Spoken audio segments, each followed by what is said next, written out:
Quien oye la palabra filosofía, quien desea incursionar en ella, seguramente oirá, vendrá a su mente el nombre de Nietzsche, este filólogo, filósofo, poeta alemán del siglo XIX, quien con su pensamiento e intuiciones ha marcado fuertemente nuestra cultura occidental actual, a tal punto que sin referencia a su pensamiento, todo lo que vivimos hoy sería realmente ininteligible.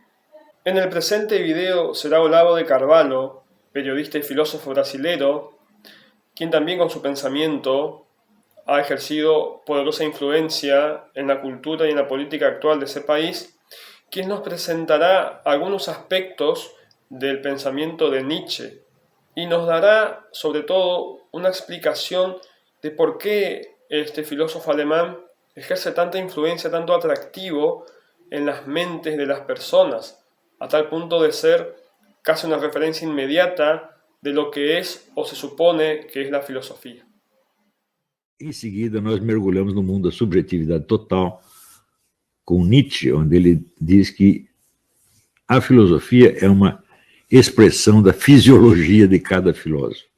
O filósofo nasce com certa predisposição caracterológica, psicológica, e a filosofia dele não é senão a expressão do seu modo de ser particular, o que, sem dúvida, é válido para a própria filosofia do Nietzsche. Não adianta você querer reduzir a filosofia do Nietzsche a um sistema do mundo, né? Houve um sujeito chamado Eugen Fink, que era secretário do Edmund Husserl, e que ele estudou muito a filosofia de Nietzsche e tentando descobrir ali um sistema filosófico sobre o mundo, e descobriu 5 dentro da mesma filosofia. Então, evidentemente, se tinha 5, quer dizer, não tinha nenhum, e o que sobrava era a personalidade do Nietzsche, né? Então, quando se lê Nietzsche, evidentemente, você tá lidando com um poeta que expressa a poesia, na famosa definição do Benedetto Croce, é expressão de impressões.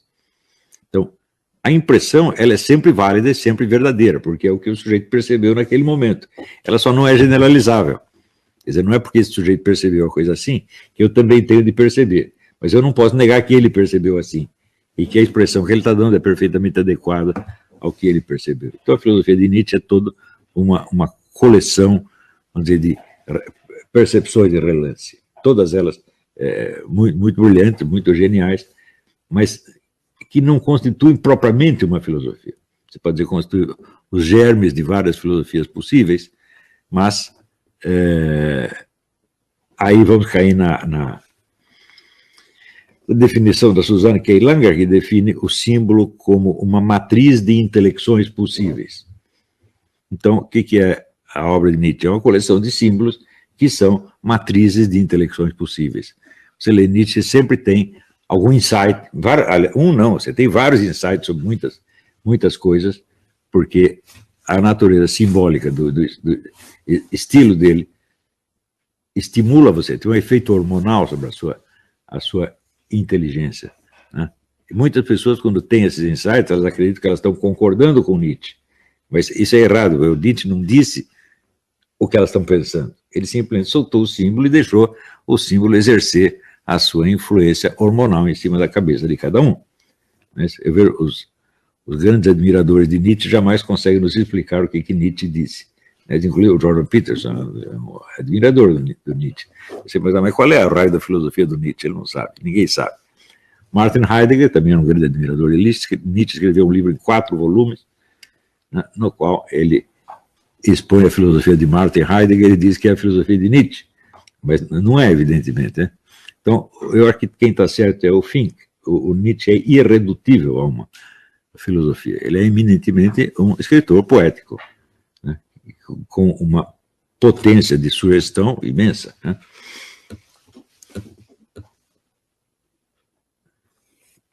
Isso tudo ainda foi agravado pelo fato de que, na idade madura, ele tinha sífilis terciária, e tinha dores de cabeça horríveis a maior parte do tempo, e só conseguia trabalhar em intervalos de tempo muito curtos. Então ele desenvolve a técnica do aforismo, que são frases soltas, né? Não tem uma exposição continuada. Esse aforismo também, por isso mesmo, eles condensam uma multiplicidade de significado, um negócio tremendo, né? Eu acho assim, as obras de Nietzsche são tão ricas de simbolismo quanto a Divina Comédia ou as obras de Shakespeare. Então, mas não podemos considerar como um filósofo sistemático, no sentido que seria Kant, ou Platão, ou Aristóteles. Ele é uma outra coisa. E, então, não podemos dizer que no ponto em que Nietzsche deixou as coisas é o ponto em que nós estamos hoje. Quando surge, mais tarde, em parte inspirado em Nietzsche, escolas como o desconstrucionismo, que vão eliminar qualquer possibilidade de um discurso sobre qualquer coisa, dizendo que o discurso só tem sentido dentro do próprio discurso, isso aí ainda é um pouco o resultado da filosofia do Nietzsche, né? Ele tornou impossível dizer qualquer coisa objetiva sobre qualquer fenômeno real. Então, o discurso tem como significado um outro discurso, que leva a outro discurso e assim por diante, né? É como se todas as palavras que nós conhecemos, elas estão todas no dicionário, então dizer qualquer coisa não é senão transitar entre várias páginas do dicionário, combinando as palavras no sentido que bem lhe pareça, mas dentro do dicionário não há coisa nenhuma, só há palavras. E o sentido de uma palavra, o que é?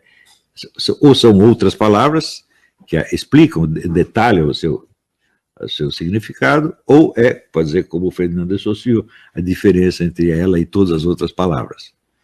Então, isso quer dizer que entre o mundo das palavras e o mundo das coisas não há conexão. Este é mais ou menos o ponto em que nós estamos. Eu acredito que, em grande parte, o sucesso dessa escola foi devido a um fenômeno interno do mundo esquerdista. Porque o marxismo começa como uma tentativa de criar um macrosistema de conhecimento objetivo. Ele se pretende totalmente científico. Nós temos finalmente aqui a expressão científica do mundo humano e histórico, né? E, ao longo do tempo, vão surgindo tantos problemas internos no marxismo, e, ao mesmo tempo, o movimento comunista, inspirado nele, espalha tantas mentiras, tanta loucura no mundo, que os seus adeptos e admiradores de mais alto QI chegaram à conclusão, falaram, olha, a única maneira de nós limpar nossa barra é nós negarmos a existência da verdade, porque nós já mentimos tanto, né, que se a verdade existe, nós estamos lascados. Isso, eu estou resumindo grosseiramente, mas eu acho que no fundo foi isto, tá certo? Vamos negar a verdade, e então nós fazemos, vamos dizer, da mentira a única possibilidade, da linguagem não nossa. Então nós mentimos porque a linguagem é mentira sempre. Então nós não temos culpa, por assim dizer. Hasta acá el extracto de esta breve exposición de lo que el profesor Olavo de Carvalho considera es en esencia el pensamiento y las intuiciones de Nietzsche, con quien se puede estar de acuerdo o no, pero del que no podemos prescindir a la hora de entender muchas escuelas filosóficas surgidas después de él, y del que también no podemos prescindir si queremos entender el pensamiento actual, la posmodernidad en la que estamos inmersos. Muchas gracias por mirar el video y espero haya servido como estímulo al pensamiento, a la reflexión y para la investigación en estos asuntos de filosofía.